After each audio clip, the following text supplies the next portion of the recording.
everyone, Katie from MB Tennis. Hope you guys are doing great today. Another racket review coming for you guys, and a very much requested racket. Just like the previous video, last video we recorded a Yonex Vcore 98. So now we have its rival within the company, I guess you could say.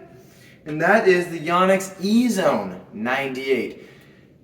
Before I go any further, this is the older Ezone, so don't be giving me a bunch of crap in the comments. I tried to get the new one, but they didn't send me that one. They sent me the old one. So I am grateful that I have a Yonex Ezone 98 to tell you about today. So don't give me any crap for that, please. I tried my very best. So, Yonex Ezone 98. I'm also going to be comparing this one, like I did to the Vcore, to my Extreme Tour, also to the rackets that I've demoed in the past, to give you guys the best, review as possible.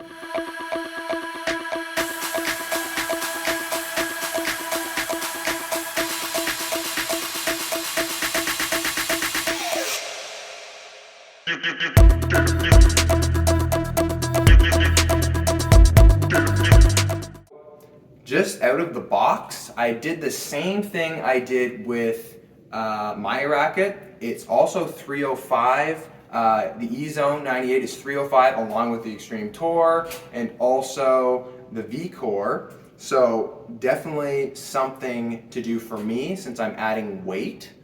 But yeah, I strung it up with Solinco Hyper G 5451, just like I did with the Vcore. I'm a big fan of Solinco strings, so whenever I demo, I try to put Solinco strings in. But yeah, cosmetic, looks good. No really issues, I feel like, with how the racket looks, in my opinion. Some people really buy rackets just with how they look, but I think this one looks pretty good. I mean, if I had to buy a racket off the looks, I wouldn't mind having this one, so that's something to say. But to the nitty-gritty stuff, what did I think about this? If we're comparing it to the Yonex Vcore, first of all, I liked it more than that, actually. And that is a little bit surprising, I think, to me, because the Vcore is more of a spin-oriented racket, and I use the Extreme Tour. So this is not necessarily a spin-oriented racket, I don't think. I mean, you're definitely getting some good spin on it, which I'll talk about later. But I was kind of surprised. But yeah, I really enjoyed this, and I liked it probably more than the Vcore. So with that being said, some checklist things, just like how we talked about the Vcore in the previous video.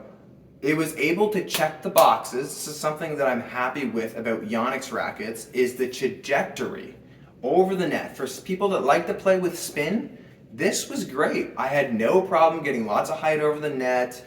I was able to flatten it out. I was able to hit deep. I felt like I had a little bit more feeling than I did with the Vcore. Really no issues from the back. Forehands were solid, backhands were solid, slice was solid.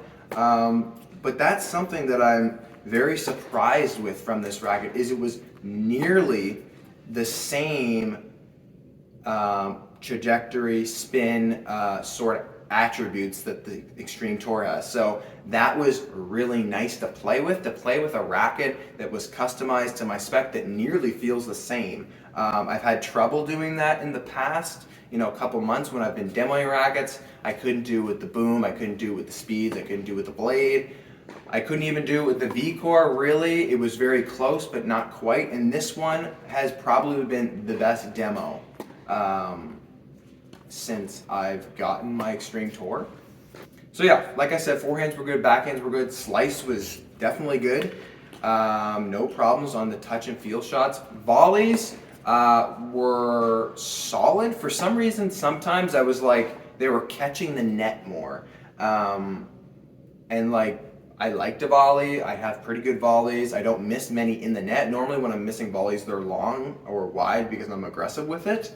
But sometimes they were catching the net, which I thought was a little bit interesting. I had the same issue with the head.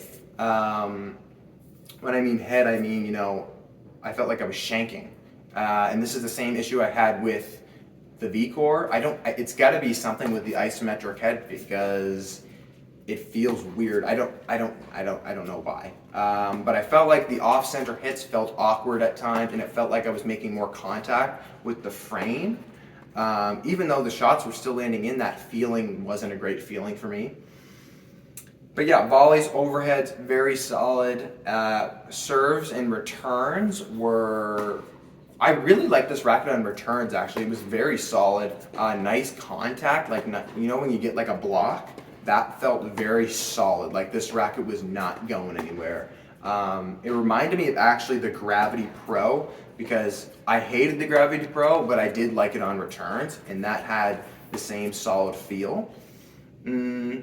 Another thing that I would like to mention too is just holding the racket in your hands. This Ezone feels really good. It has like this unique, I know, it sounds funny. I've never played with an Ezone before, but like people that play with an Ezone, I love the throat here. It's a very unique feeling in the hand, and I like that. But yeah, serves, returns, was definitely able to manipulate the ball on the kick serve and the slice serve like I am with my Extreme Tour, and I was able to on the Vcore. But overall, this is probably the closest it could get for me to switching thus far. I know I'll probably demo some rackets that get even closer to my Extreme Tour, but the only knock really is the shanking issue that I talked about, but also the fact that I was not able to get the same feeling that I do with my Extreme Tour. There's something about head rackets, because even though I wasn't a fan of the gravity, or I wasn't a fan of the speeds really, there's a feeling you get when making contacts. You're very connected, and I don't know if that has something to do with, you know, the Prestiges and the technology that goes back. Prestiges, they're great for feeling. I've not demoed a Prestige on the channel, but head rackets I feel like are very good for feel, and I couldn't quite get that with the Ezone. So that's kind of where it fell short, and I felt like too I was overhitting a little bit sometimes. Not too much where it's like I gotta throw it out the window sort of racket, but just a little too much compared to my Extreme Tour. But this racket is definitely a racket that I would recommend to folk, and also a racket that I think it's a great junior, U16, U18. If you're a really good U14, maybe you could use this racket and get some nice wins out of it.